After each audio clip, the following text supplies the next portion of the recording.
కాళేశ్వరం లేకపోతే ఎల్లంపల్లి ప్రాజెక్టును నీళ్లు రావని బీఆర్ఎస్ నేతలు హరీష్ రావు, కేటీఆర్ చేసిన ప్రచారం పూర్తిగా తప్పని తేలినట్లు ప్రభుత్వ విప్ ఆది శ్రీనివాస్ అన్నారు. కన్నెపల్లి పంప్ హౌస్ నుంచి ఒక్క చుక్క నీటిని కూడా ఎత్తిపోయకుండానే ఎగువ ప్రాంతాల్లో కురిసిన వర్షాలతో ఎల్లంపల్లి జలాశయం దాదాపు పూర్తి స్థాయి నీటి మట్టానికి చేరిందన్నారు. ఇప్పటికైనా రైతులను తప్పుదోవ పట్టించే ప్రచారాలకు బీఆర్ఎస్ స్వస్తి పలకాలంటూ సూచించారు.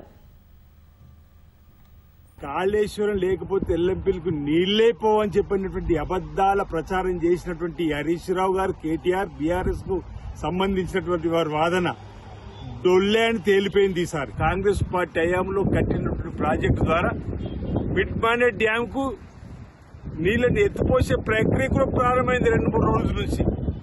మేము నిర్మించినటువంటి మేడిగడ్డ లేకపోతే, అన్నారం లేకపోతే, సుందీలు లేకపోతే ఎల్లంపల్లి దగ్గరికి నీళ్లు ఎక్కడివి అనేటువంటి వారికి ఈరోజు ప్రకృతి సమానం చెప్పింది అన్నమాట. సందర్భంగా చెప్పే ప్రయత్నం చేస్తూ ఈరోజు శుద్ధ అబద్దాలు మానుకోవాల్సిందిగా మేము కోరుతున్నాం.